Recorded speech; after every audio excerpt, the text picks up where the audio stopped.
at 11 minutes past 8, and you're wondering, what are we legalizing? We are legalizing the use of marijuana. And in studio, we have with us researcher, writer, and political analyst Gwada Ogot, who has been at the forefront of the campaign to legalize marijuana.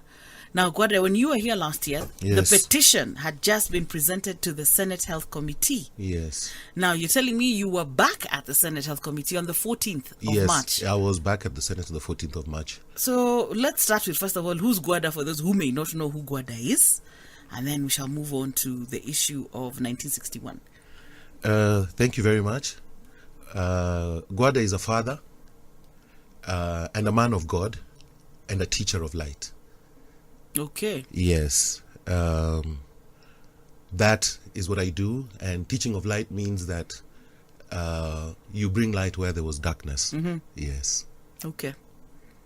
So now tell us, this petition that you have, yes, what is it about?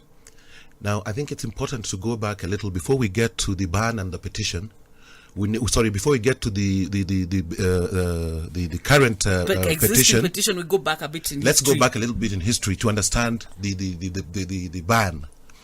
The first ban on cannabis was done in 1913 in America. America was the first nation to ban marijuana. Okay.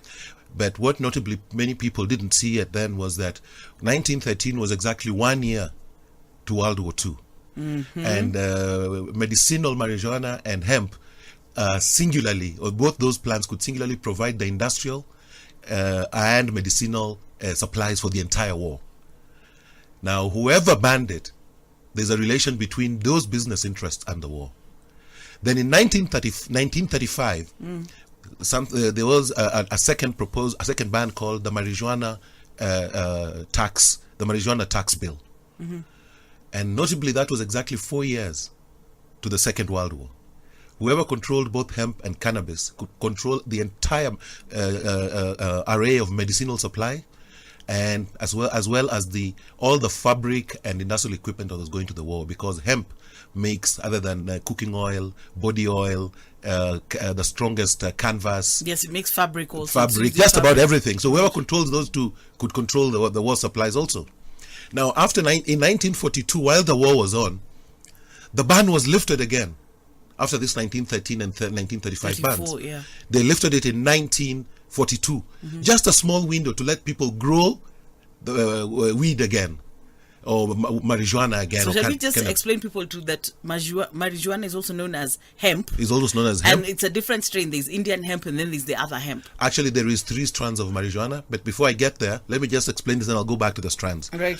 So after 1942, they lifted the ban. And after the war was over, in 1961, they worked hard and they collected all the nations of the world to come and sign what was then called the 1961 UN Single Convention on Drugs and Narcotics. Now, it is at that point, world over, that nobody else was allowed to ever touch marijuana again. Not any state, not any nation. And now, the UN then took control of the plants. There were 5. One was opium poppy, the coca bush, the cannabis plant, poppy straw, and the cannabis leaves, and handed over control of these plants to the World Health Organization exclusively. Now, the World Health Organization is the humanitarian face of global pharmaceutical interests. Now, just to go back on where we had began, the 3 strands of cannabis. One is called Cannabis indica forma, Cannabis sativa indica forma. That is the one that has the medicinal core. That is that comes in under a property known as THC, tetrahydrocannabinoids. That's used to like manage pain and other issues. THC9. That's where the medicinal, the pharmacy related to marijuana comes from. Then there is the second strand called Cannabis sativa, normally Cannabis sativa L, which is hemp. Now that is the industrial component. That's the one that used to make canvas and other strong fibers. Yes, exactly, right? And oils and all that. And then a third is called Cannabis ruderalis. This is a stunted species and found mainly in cold areas and particularly Russia. It doesn't have much to it. Now, the connection is that whoever controls Cannabis indica forma and Cannabis sativa actually controls the global pharmaceutical industry. Whoever controls these 5 plants controls supplies of medicine globally. Now, what this ban, what legalizing and decriminalizing mean, it means that we are actually planting the first seeds for the growth of the African pharmaceutical industry, where the intention is that we transform our land from being a net recipient and importer of medicines to a net producer and self-sufficiency in terms of medicinal supply. So what you're trying to do is have Africa, or let's start with Kenya, yes, be able to produce this the strain of marijuana that's good for medicine, yes, that's used for cancer and pain management. Yes, you know, guys, yes, with what's this thing called in the eye that they take, glaucoma, yes, asthma. So that we're able to supply ourselves with this medicine, so that we have medicinal so self-sufficiency. It's cheaper for us. It's cheaper for us. Right. It will save money for our people on the ground. And secondly, it is something that we need to control what we consume. If we're able to control our foods and control our medicines, those are the first step towards what you really call development. Development is self-sufficiency. The less imports, the better for the country. The better for the country, and that's really the gist behind this. And of course, if we started, we could then take care of Kenya and then spread the rest, exactly, sell it outside, and also yes, generate revenue from it. Yes. So now that is the background. Yes. And you say since 1961, of course, the UN, that was handed over and banned. Yes. So now tell us about your petition. Or no, before we go to that, let's understand better this the strength, mm-hmm, this medicinal values. Mm-hmm. I have read a little on pain relief. Mm-hmm. Mm-hmm. For marijuana, that's what I know. I know about pain relief if you have glaucoma, if you have cancer. But what are the other medicinal values of marijuana? Well, I think probably the most distinct, there is two. I'll give using two examples. One of the major foundations of or the major themes of this petition is giving voice to the African narrative, for the simple reason that when the ban was signed, or when this 1961 convention was signed, we were still a colonial state. Okay. And whoever signed it as an alien, and could not therefore effectively represent the Kikuyu experience with cannabis, the Luo experience, the Kalenjin experience, the Kenyan experience was not represented, because no community in this country had gone to the UN and complained. Now, going back to the medicinal range, when you look, first I will start with the local level. At the local level, you find that in many homes, it's quite common, particularly in my home area in Kisumu. One is women smoke marijuana, and when they smoke it, they inhale the smoke and blow it on the bodies of their children. It treats measles and smallpox. So for small babies? For small babies. It's also used, some use it in baths. It clears skin rashes, skin diseases. Eczema, that kind of thing. Yes, it clears all that, but just by boiling it and washing your body with it. Thirdly, when you look at the European experience, you find that so far the scientists in UN created Israel have found that have already linked marijuana to 113 different strands of as effective against 113 different cancers. And scientific research has also shown that marijuana is able to manage or treat up to 700 known medical conditions that are listed, and that was part of the initial presentation we made to the Senate last year. Now, this experience is what we're trying to bring to the fore, that if indeed these plants are indigenous to Africa, then Africa should take greater control of their production. And we also believe that the United Nations has no business with, out of 430,000 plants, why do you have an interest specifically in the 5 that have the greatest medicinal value? What does the UN have with a plant that grows in my backyard? So just for us to understand, so Yes. does it mean that only the UN can grow these plants? Only the World Health Organization can touch these plants. Anybody else who touches it in the world is banned. Since before 1961, before the 1961 UN convention came, nobody in the world had ever been arrested for possession or use of marijuana. But when the commercial interests came in, I think it was criminalized across the world. Across the world, and 70% of the prisoners in the US today are actually black people or African folk, and they are in specifically for possessing this thing which is indigenous to Africa.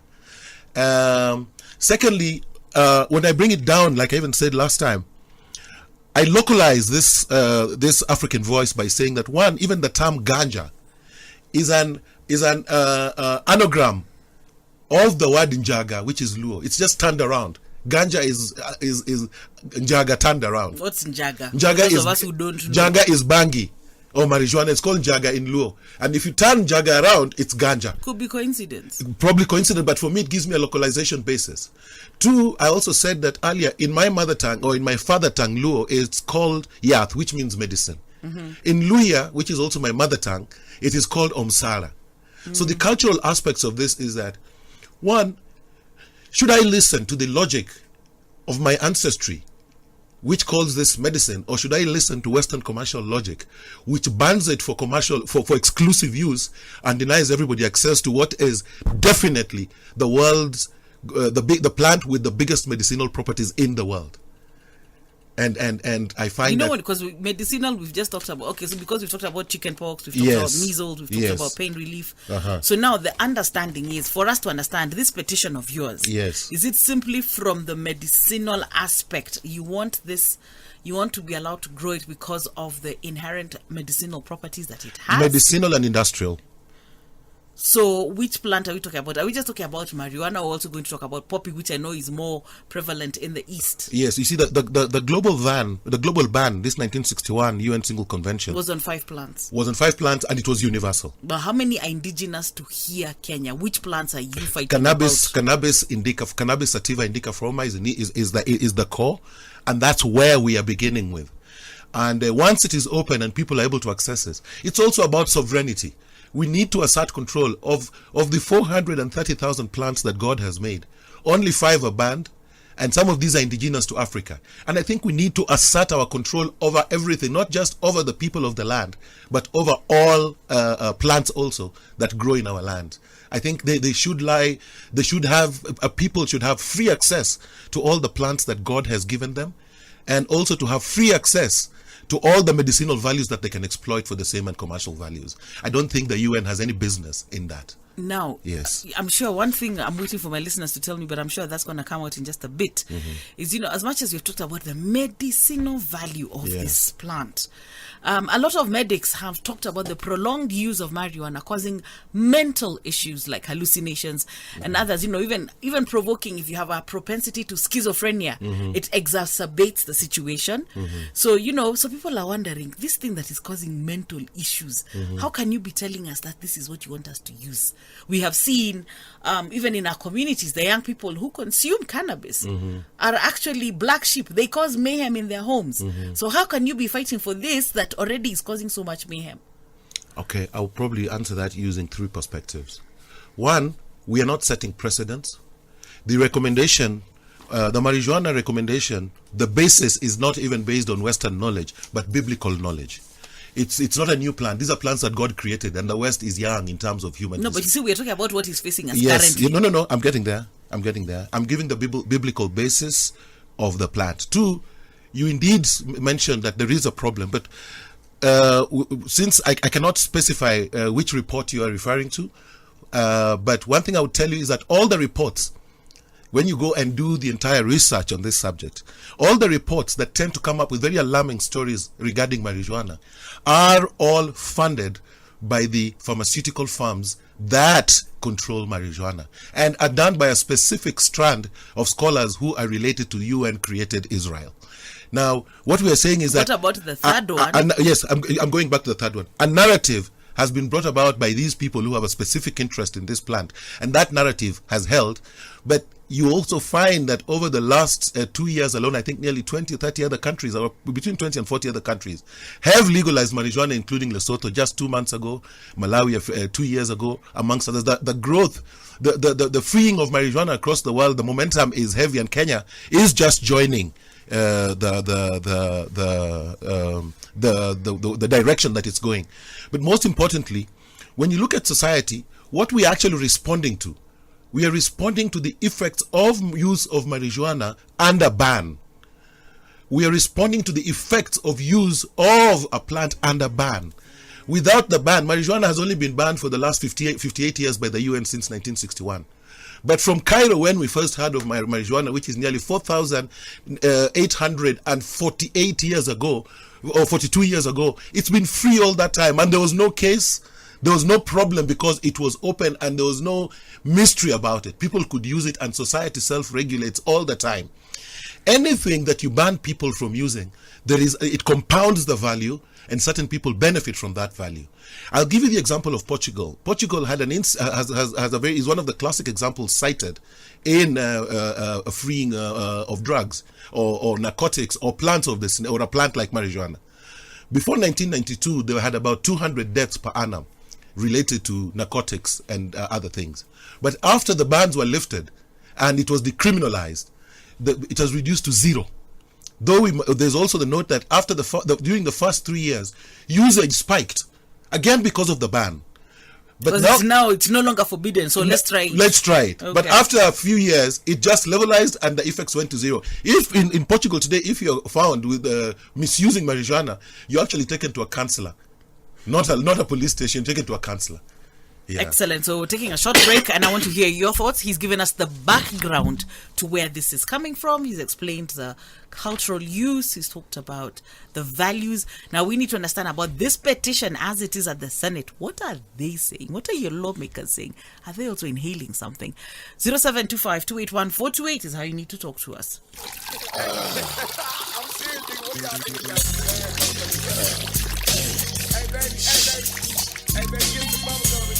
So the three strains of marijuana, one is known for its industrial capability. It's used in the manufacture of heavy fabrics, tents, that kind of thing. We also have the other one that has medicinal values, and one seems to be the Russian strain is, of not much consequence. And Gwada is here telling us that, we need to have this legalized because traditionally we have used it. And now let's talk about, you quote the good book on this. Mm-hmm. Let's talk about that.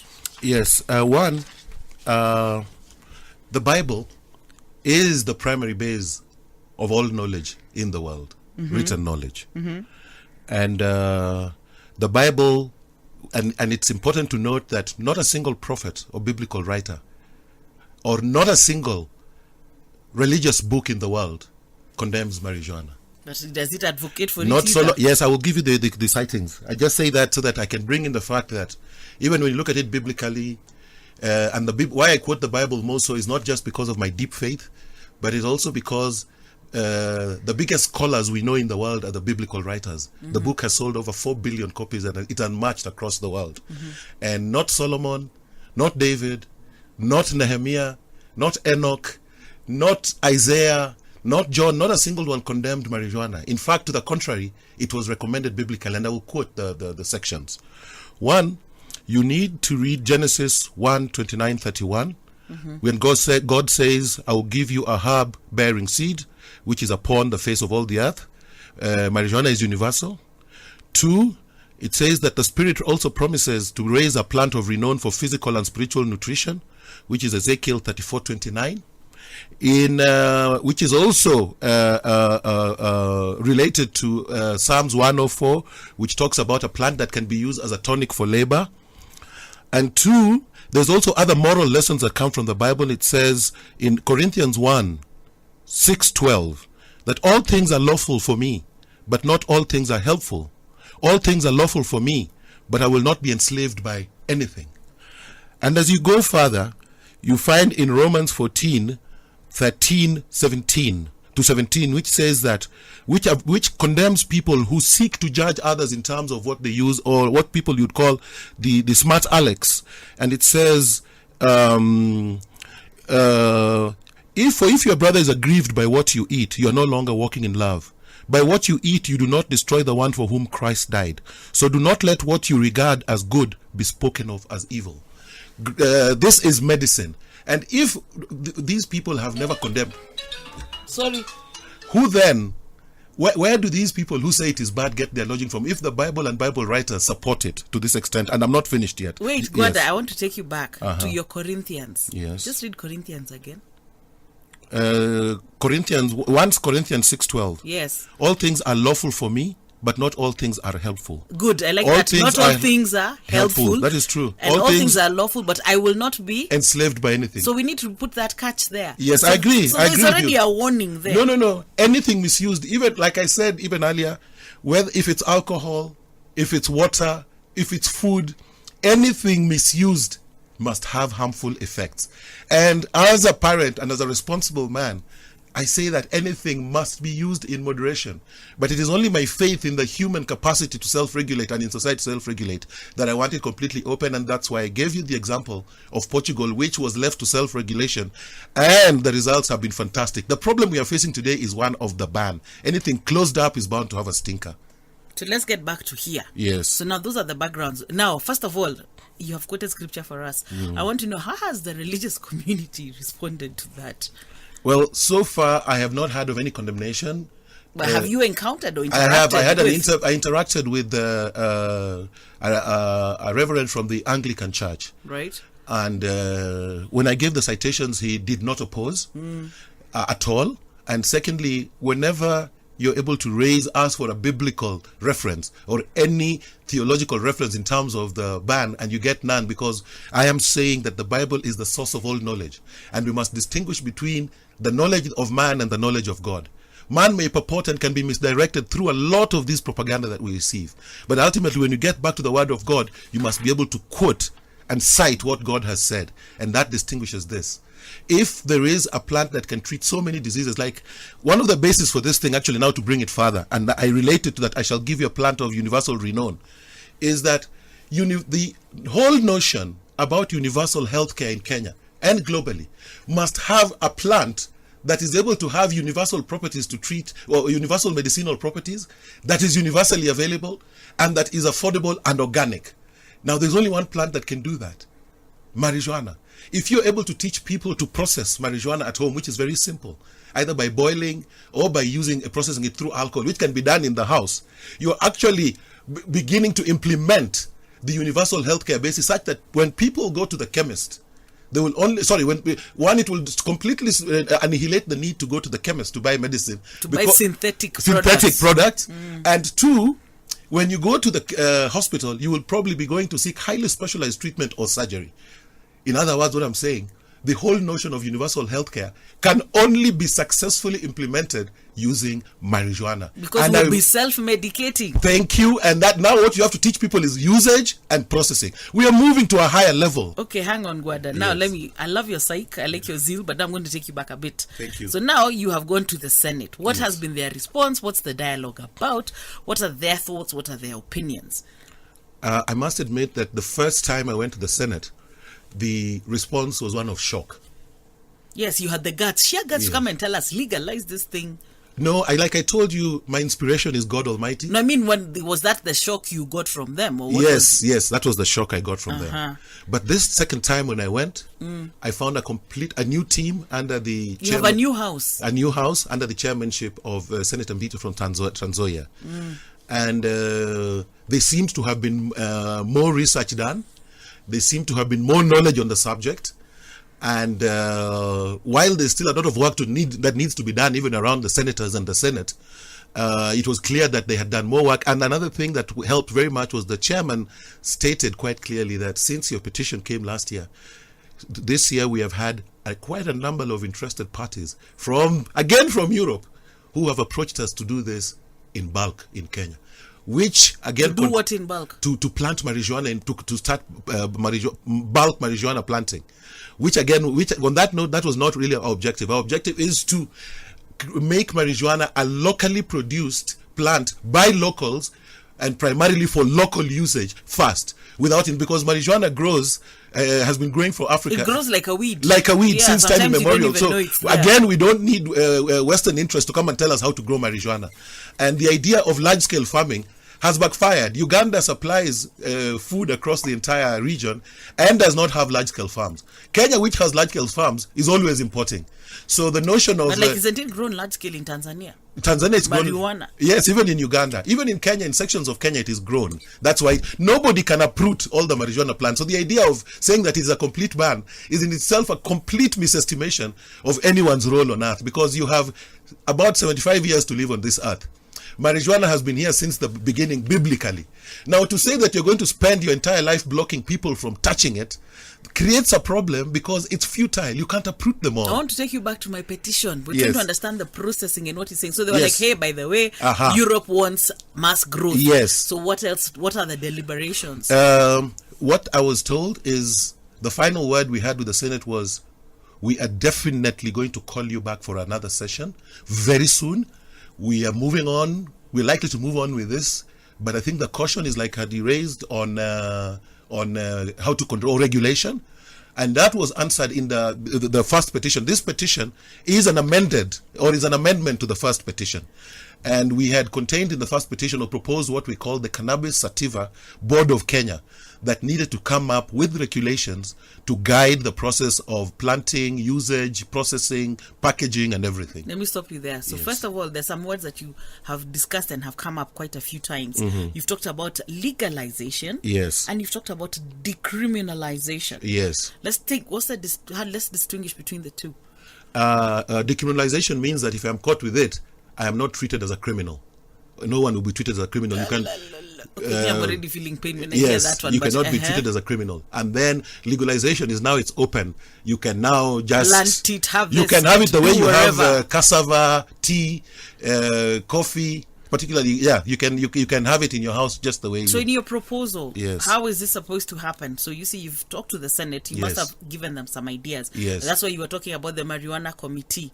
The the Cannabis Sativa Board of Kenya. What was that supposed to do? Now, first of all, I want to distinguish why I use the word Cannabis Sativa Board of Kenya and not marijuana, because marijuana is the dried form for smoking specifically. So that's a leaf. That's the leaf, the dried leaf for smoking. The cannabis sativa. Yes, but cannabis sativa is representative of the entire family, the cannabis three family. types of hemp. Yes, the cannabis family. So it can be actually cannabis board of Kenya, Okay. which would then work on all these regulatory and operational issues regarding the plant, its planting and exploitation in Kenya.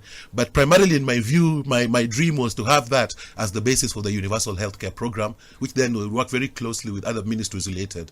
And in view of the high cost of medical healthcare in Kenya today, I think it's only sensible that we go that way, because when you look at the countries that we actually rely on even for aid and support, like UN created Israel, America, they've all legalized the hub.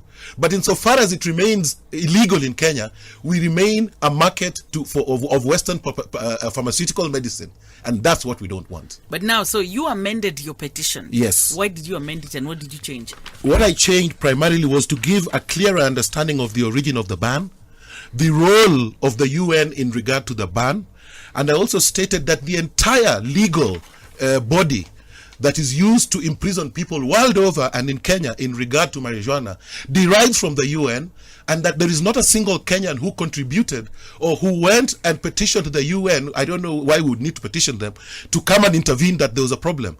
In my opinion, and what I put here is that this was simply a control and punishment strategy, that marijuana had been cannabis had been privatized by commercial interests, and so this privatization was for commercial profit.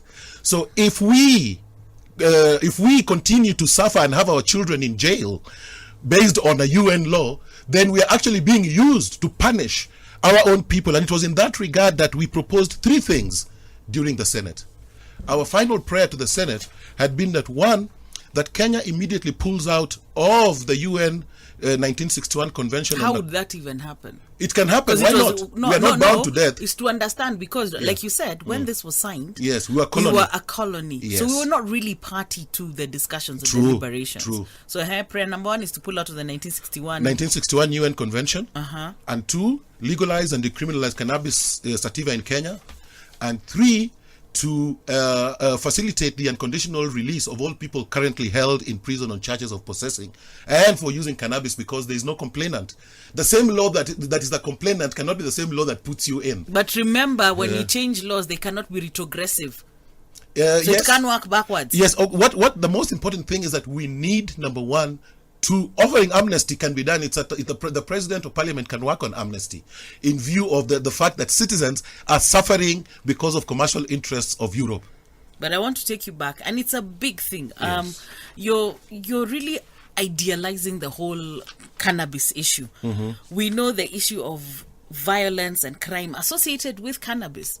And parents are very concerned. In fact, one of my callers, Lydia, was like, no. He should not be cheated just because it's a plant that grows in Africa. It is good for us. We have seen a young man, my neighbor, was always smoking this thing. Now he can't hold a job down. And there's a lot of crime associated with this cannabis. How are we going to manage that? A lot of people are concerned about it. You know, I mean, even in high schools, you've got guys peddling. How do we manage that issue? And then your Corinthians talked about, you know, misuse, overuse. Yes. Really, how do you start regulating with young people? You see, the mystery of misuse comes in because one young person told me in Migori about a week ago that now, if you guys legalize this thing, there will be no more. The juice of smoking it will go. That's or a using lie. it. That's No, a lie. he says that they use it to shaft authority as their own way to fight back to authority. But if it is legalized and it is available, I told you once again that we are responding to effects of a plant being used Gwada, under ban. alcohol is but most legit. importantly, alcohol is legit. And it's still misused. It is misused. It causes people accidents every day. Yes. But we do not hear of a ban. Why? Because there's a big budget behind alcohol. But all the same, it is when you're caught driving under influence. I mean, Yes. there are punishments. And that so is when what- you're saying that legalizing it will not reduce the problem, alcohol is free, like you're saying, right? I mean, other than your so-called bad brews. And look at the mayhem it's caused. It has ravaged communities. They're no longer having children. We have people in accidents. We have all kinds of disaster happening in a so-called open, something that has been made legal. So really, how would making marijuana change anything? The youth, as they are out to rebel, are out to find themselves. They're trying to express themselves. So I don't think it's just merely that they're doing it to prove a point. Well, it's So you see- let's look at that element. You talked about, you've glossed it over. You talked about, it's very good for the health. I'm not- Industrial, but how do we handle the reality of bang or marijuana in our communities today? I mentioned something about society being self-regulating. Those who attempt to over-regulate, over-control society eventually cause a problem. They are the causes of this problem. By taking a completely paternalistic and patronizing attitude towards this thing, you help create the problem. Everything you have told me so far is not based on any sound research. And there's a lot of assumptions that relate users of marijuana to violence without necessarily realizing that probably the most violent people in the world do not come from marijuana smoking areas, but those that don't smoke. Well, you said it's endemic in Africa, so we all smoke. Yes. I mean, it's in every community. We cannot run away from that. And I keep asking, why focus on, why ban marijuana and not ban alcohol and cigarettes? Cigarettes, even on the packet, is written that it's dangerous to your health, but it is still sold because there is huge commercial profits and budgets that take people to Mombasa for holiday when people are making policy or when policy is being formulated. Marijuana has no budget. Marijuana has been condemned. And then there's also a third aspect which I wanted to put to your consideration regarding the same UN Convention of 1961, Resolution 3 of the UN Convention, which is actually racist, and it deals with social conditions and protection against drug addiction. What does it say? Considering that while drug addiction leads to personal degradation and social disruption, it happens it happens very often that the deplorable social and economic conditions in which certain individuals and certain groups are living predispose them to drug addiction. In other words, poverty, they relate poverty to use of marijuana. This is the beginning of the condemnation. So it was stigmatized. It was stigmatized by the UN 1961 Convention in order to achieve commercial profit. And that's what we are reeling from. If we disconnect the two, there will be no problem. Now, I want to bring it close to home. Yes. You as Gwada. Yes. Fine, yes, you're talking about us. Universal healthcare. Marijuana is the answer. But you, what is it you want to benefit out of this in the long run? What is it you want? I intend to be the premier farmer and exporter of marijuana. There we go. Not At just least in that has Kenya. come out. I'm looking at the African market. I know the medicinal value. I can see the commercial value. I would like our people to have self-sufficient in terms of medicine, but at a personal level, other than the medicinal benefits I would enjoy, I want to export it, process it. And I'm also viewing a huge industry and a tax base for this nation, which is very, very, very necessary. I like it. At least you've owned it. Yes. For you, you're seeing the future commercial value of commercial, medicinal, spiritual of marijuana is unmatched, and it's biblical, and it will be legalized, by the way. It's a wave that's going on across the world. No one can stop it. But you see, okay, even where it's been what? You said Lesotho. Where else in Africa? Lesotho, Ghana, Malawi, various groups, various nations are legalizing currently. The phones are off the hook. So, of 0725 281 428.